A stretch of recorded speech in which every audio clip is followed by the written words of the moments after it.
Comme dit l'autre, aujourd'hui est un autre jour. Et chaque jour a son lot de dossiers. On vous parle, vous ne comprenez pas. Vous n'avez rien, vous n'avez pas de moyens, vous n'avez pas d'argent, vous souffrez. Et puis c'est vous qui voulez tenir tête à la Russie. C'est rigolo. Mesdames et messieurs, ce qui s'est passé aujourd'hui à Moscou, c'est quand même spectaculaire, c'est inédit. La Russie appelle le patron de la mission diplomatique du Royaume-Uni à Moscou, mais aussi le patron de la mission diplomatique de la France à Moscou. Oui, ça s'est passé aujourd'hui, 6 mai 2024.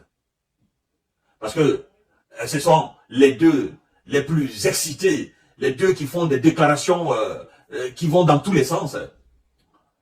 Nous allons envoyer des troupes, non, il faut bombarder le pont de Kiev, il faut détruire le pont de Crimée, il faut envoyer des missiles, nous allons envoyer des bombes en sous-munitions, des armes machines, nous allons envoyer des challengers.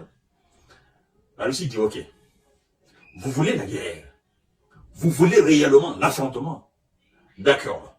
Mais comme vous me connaissez, je ne suis pas une Russie qui est pressée. Je ne suis pas une Russie qui fait les choses bêtement. Je fais les choses à la dernière minute. Parce qu'avant de faire les choses les plus sérieuses, je passe par tous les moyens diplomatiques. Je passe par la table de négociation.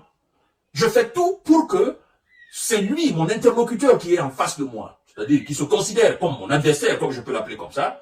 Je fais en sorte que je puisse avoir, ou je puisse réunir toutes les preuves contre lui. Parce que le jour que je vais me mettre à l'attaquer, il n'y aura pas d'échappatoire pour lui. Et je tiendrai le monde comme témoin de mon attaque.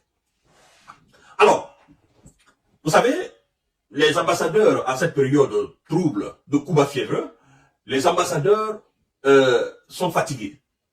Parce que les déclarations de leurs présidents respectifs, en réalité, eux, ils n'ont pas grand-chose à voir dans ça. Mais puisque ce sont eux qui représentent alors le président à l'extérieur, au sein de tel pays, de tel pays, de tel pays, mais on est convaincants. Ils sont là pour ça, c'est leur mission. Passer le message de leur pays, c'est-à-dire au pays auprès duquel ils sont ambassadeurs, et transmettre aussi, naturellement, recevoir les messages de ce pays et transmettre à leur président. C'est ça, c'est leur rôle. Eux, ils ne sont que des missionnaires, tout simplement. C'est pourquoi on dit le patron de la mission diplomatique. Lui, il est juste là pour transmettre les messages.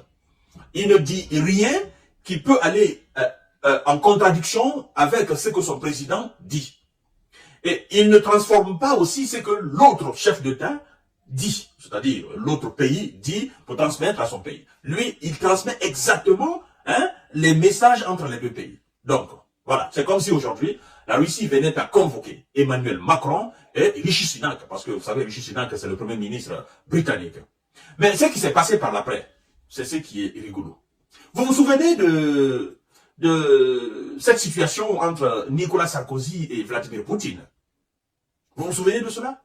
On a même fait, voilà, c'est devenu de la comédie, où Nicolas Sarkozy, tout fraîchement élu, voilà, il est allé à Moscou, il a voulu impressionner Vladimir Poutine, mais sauf que Poutine ce n'est pas quelqu'un qu'on peut impressionner au fait. À moins qu'il se laisse, il se laisse impressionner pour vous faire plaisir.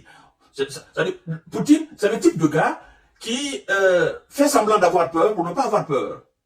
D'accord? Il vous respecte. Il vous regarde dans les yeux, il vous respecte. Alors, vous vous souvenez de cet épisode où il dit à M. Sarkozy, ben, écoutez, vous voulez être roi de l'Europe? Je peux vous rendre roi. Ouais, votre pays, il est comme ça. Mon pays, il est comme ça.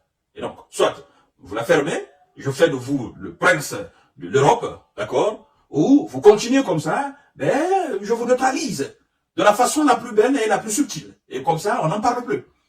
Et au sorti alors de cette conversation avec Vladimir Poutine, vous avez constaté que M. Nicolas Sarkozy, il était complètement effacé, il transpirait même, c'est comme si on avait pris quelqu'un et puis on l'avait secoué un peu, n'est-ce pas, avec des vibrations mais très très fortes, et puis on lâche la personne, et puis la personne ne se retrouve plus, même pour aligner 2-3 phrases correctes, voilà. Donc nous avons tous vu cette image de M. Nicolas. Il est sorti, il était un peu, voilà, il était un peu comme quelqu'un qui était un peu sourd au fait.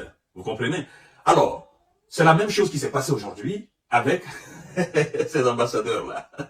Oh, les Russes, c'est des gens qui rigolent pas. C'est pourquoi je vous dis, méfiez-vous de ces gens-là. Ils sont très gentils quand il faut.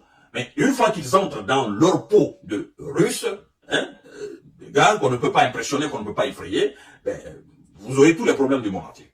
Alors, ils ont été convoqués, les deux, ils ont été convoqués. Ils entrent, on les notifie clairement la position russe. D'accord? Clairement, on leur dit, écoutez, arrêtez, dites au président, arrêtez, et voilà, envoi de troupes au sol, machin, nous en avons marre. D'accord? Contrôlez, dites à vos chefs d'État de contrôler. Mais c'est ça. Cette période-là, c'est ça. D'accord? C'est pas vous, mais transmettez ça. C'est-à-dire, cette parole, transmettez-la, n'est-ce pas, à vos dirigeants respectifs. Voilà. D'accord? Vous êtes au sein de la Fédération de Russie pour recevoir des messages. C'est ce message. Je crois que le message a été très costaud. Il a été tellement costaud que, ils sont rentrés 30 minutes plus tard, l'ambassadeur du Royaume-Uni, il est sorti. Les journalistes ont essayé de lui soutirer quelque chose. Le gars, il était stoïque. Il est sorti avec l'allure d'un robot qui sort d'une salle. L'objectif, allez à l'ambassade ou allez à la maison, je ne veux plus mettre pied ici. Un seul mot, l'ambassadeur du Royaume-Uni l'a sorti de sa bouche. Il est sorti avec une vitesse, mais pas possible. Directement, il est parti, il n'a même pas regardé gauche à droite. Bon, 40 minutes, lui il est sorti 30 minutes plus tard. On nous dit, une demi-heure plus tard, l'ambassadeur du Royaume-Uni, il est sorti, un seul mot il n'a pas branché. Et donc, le patron de la mission diplomatique française aussi, le gars est sorti, il a refusé catégoriquement de dire quelque chose. Devant la presse, ils ont refusé. C'est ça. Vous sortez ici, vous la fermez, vous allez. D'accord? Vous n'avez pas de message à dire à la presse. Vous allez transmettre le message ou les messages à vos dirigeants, n'est-ce pas, respectifs de vos différents pays. Donc, vous la fermez. Vous n'avez rien à dire. On n'a pas affaire avec vous. C'est ceux qui vous ont envoyé ici en tant qu'ambassadeur. Alors, chers dames, chers messieurs, chers mademoiselles, partagez la vidéo dans tous les groupes possibles. Abonnez-vous sur cette page, activez la cloche de notification. C'est pourquoi quand je vois certains pays jouer avec la diplomatie russe dans leur pays, moi, ça me fait rire. En fait, nous sommes dans une période de tic au tac, œil pour œil, dent pour dent.